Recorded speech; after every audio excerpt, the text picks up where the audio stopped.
మనం తీసుకోబోతున్న టాపిక్ ఏంటంటే ఈరోజు లైవ్కి మనం ఒక టైటిల్ ఖాయం చేయడం జరిగింది. కవిత తెలంగాణ టీడీపీ ఎంట్రీకి అడ్డుపడుతోంది కేటీఆర్ అయినా అని చెప్పేసి మనం ఒక టైటిల్ ఖాయం చేయడం జరిగింది.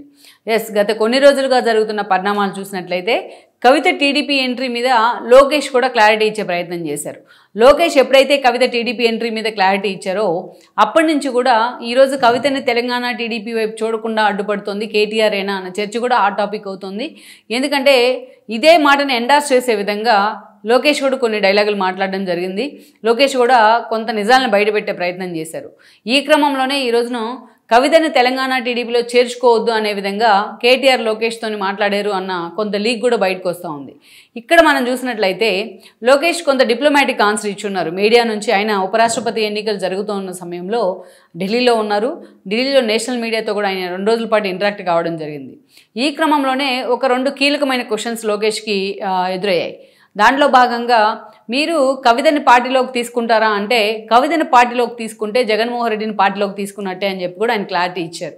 అదేవిధంగా మీరు కేటీఆర్తోని భేటీ అయ్యారా అంటే ఎస్, కేటీఆర్తోని భేటీ అయ్యాను. కేటీఆర్తోని భేటీ అయితే తప్పేంటి, దానికి రేవంత్ రెడ్డి పర్మిషన్ కావాలా అంటూ కూడా కొంత కౌంటర్ వేసే ప్రయత్నం చేశారు. అంటే కేటీఆర్తోని కూర్చోవచ్చు, కేటీఆర్తో భేటీ కావచ్చు, కానీ కవితను మాత్రం పార్టీలోకి తీసుకోకూడదు.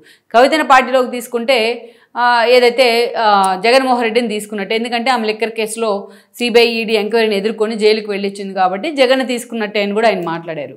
అయితే ఇక్కడే చాలామందికి వచ్చిన అనుమానం ఏంటంటే అంత పెద్ద లిక్కర్ స్కామ్ విషయంలో ఆమె సౌత్ కింగ్ పిన్గా ఉన్నారు. ఎక్కడో కేజ్రీవాల్ కోసం ఏదైతే తీగలాగితే ఏపీ అండ్ తెలంగాణలో డొంకలు కదిలే.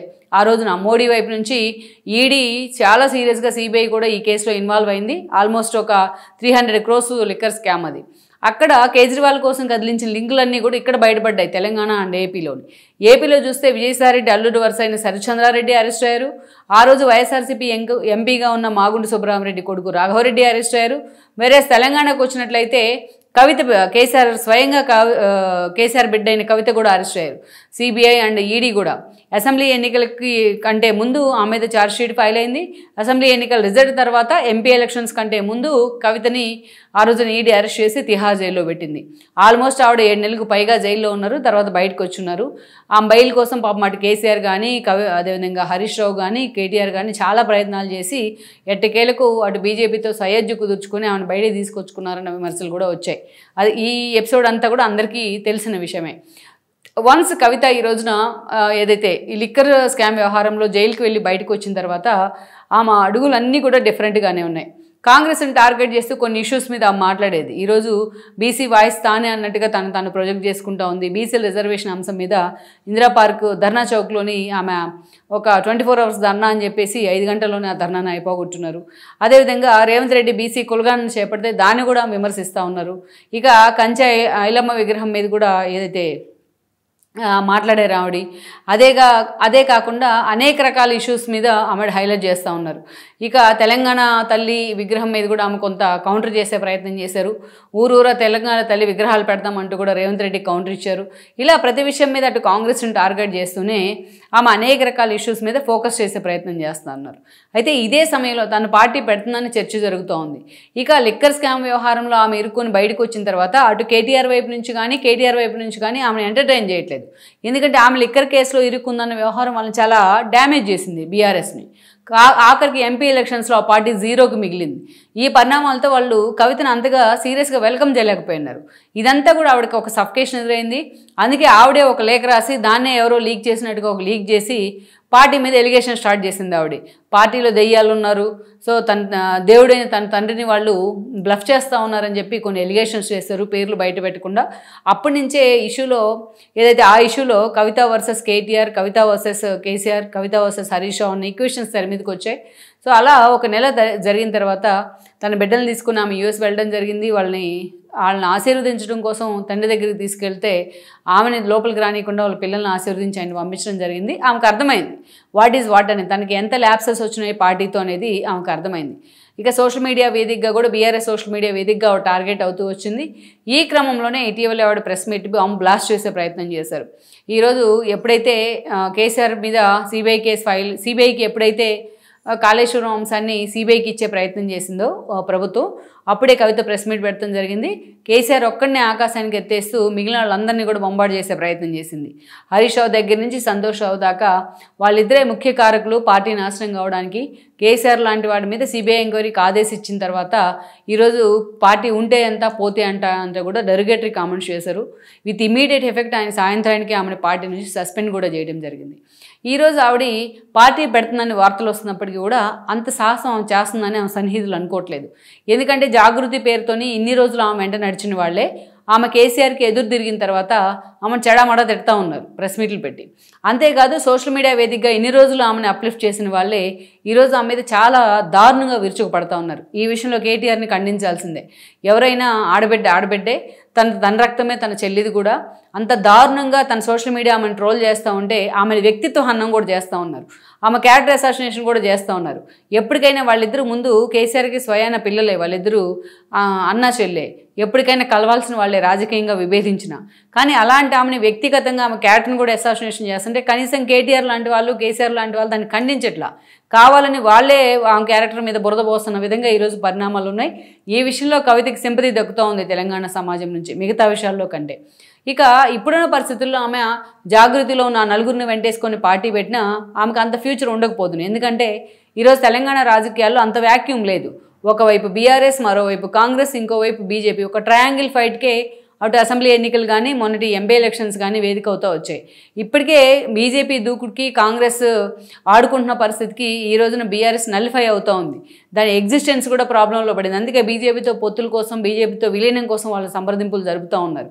అలాంటి పరిస్థితుల్లో కవిత లాంటి ఒక వ్యక్తి వచ్చి ఒక సొంతగా పార్టీ పెడతానంటే ఆ పార్టీకి ఎగ్జిస్టెన్స్ అంత త్వరగా ఉంటుందని కూడా నేను అనుకోవట్లేదు.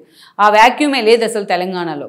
ఈరోజు ఏదైతే మనం చూసినట్లయితే కొన్ని పార్టీలు మక్కలో పుట్టి పువ్వులో మాయమవుతాయని చెప్తారు. అలాగా ఉంది కొన్ని పార్టీల పరిస్థితి.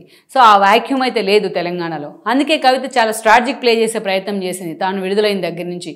ఆమె ఇంత ఇష్యూస్ ఉంటే తెలంగాణలో బీసీల వాయిస్ మాత్రమే తీసుకుందామా, బీసీల రిజర్వేషన్ అంశాన్ని హైలైట్ చేస్తూ వచ్చింది. బీసీలు గొంతుగా తాను మారాలని ప్రయత్నించింది. ఎందుకంటే ఈ రోజున టీడీపీ ఓట్ బ్యాంక్ సాలిడ్గా ఇంకా అక్కడే ఉంది కాబట్టి బీసీల రూపంలో. ఎన్టీఆర్ ఎప్పుడైతే తెలంగాణ వేదిక మీద టీడీపీ పెట్టాడో అప్పటి నుంచి సాలిడ్గా BC vote bank Telangana TDP vote bank మొత్తం కూడా సాలిడ్గానే ఉండిపోయింది. అలా ఆ పార్టీకి ఒక vote bank, solid vote bank ఉండింది బీసీల రూపంలో. మొన్నటి ఎన్నికల్లో చంద్రబాబు నాయుడు అరెస్ట్ అయ్యాడు. దాన్ని చిన్నభిన్నం చేసే ప్రయత్నం జరిగింది కేసీఆర్ వైపు నుంచి. ఏకంగా రాష్ట్ర విభజన సమయంలో టీడీపీని సక్సెస్ఫుల్గా చంద్రబాబు నాయుడిని తెలంగాణ నుంచి తరివేసే ప్రయత్నంలో కేసీఆర్ సక్సెస్ అయ్యారు. తెలంగాణ జాతిపితిగా తాను ప్రొజెక్ట్ చేసుకోవడంలో సక్సెస్ అయ్యి సీఎం అయ్యారు.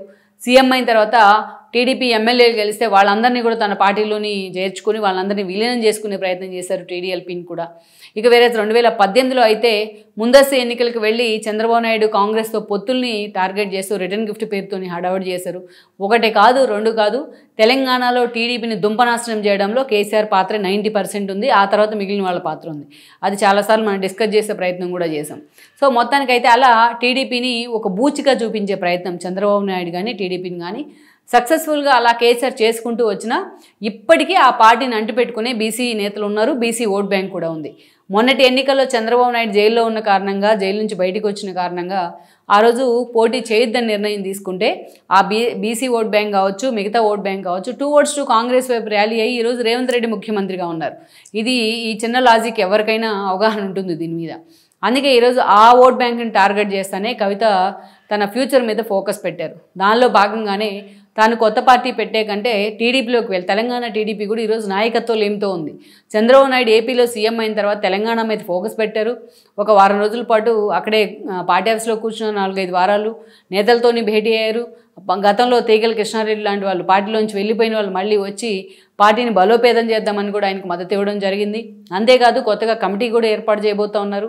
అరవింద్ కుమార్ గౌడ్ లాంటి బీసీ నేతకి అధ్యక్ష పదవి ఇస్తారనే లీకులు కూడా బయటకు వస్తూ ఉన్నాయి. సో ఇంత చర్చ జరుగుతూ ఉంది.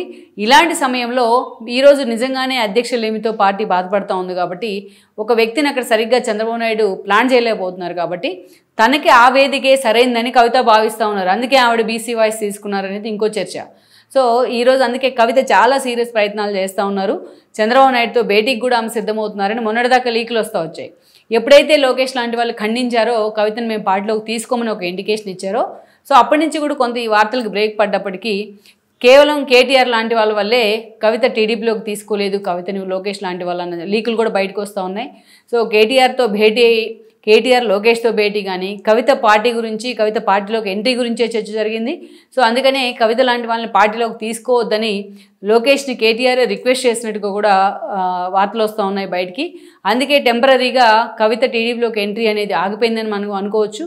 పైగా బీజేపీతో పొత్తుల్లో ఉన్నారు కాబట్టి బీజేపీ ఆల్రెడీ ఆమె సిబిఐ కేసులో ఉండొచ్చింది కాబట్టి మేము తీసుకోమని ప్రకటించింది తెలంగాణ బీజేపీ. అలా అని కవితను తీసుకునే ప్రయత్నం కూడా చంద్రబాబు నాయుడు చేస్తారని నేను అనుకోవట్లేదు. But at the same time కవితను ఎలాగైనా సరే తెలంగాణ టీడీపీలోకి రాకుండా అడ్డుకోవాలనే విధంగా లోకేష్తోని కేటీఆర్ రాయబారం చేసినట్టుగా కూడా ఒక చర్చ అయితే జరుగుతోంది పొలిటికల్ సర్కిల్స్లో. దీన్ని ఎండార్స్ చేసే విధంగా లోకేష్ లాంటి వాళ్ళు మాట్లాడడం మాత్రం ఇక్కడ కీలక పరిణామం అనే చెప్పాలి. మరి ఇలాంటి పరిస్థితుల్లో కవిత రాజకీయ భవిష్యత్తు ఏ మలుపు తిరుగుతుందన్నది మనం చూడాల్సి ఉంది. ఈ వీడియో మీకు నచ్చినట్లయితే please share, like and subscribe R24 Telugu.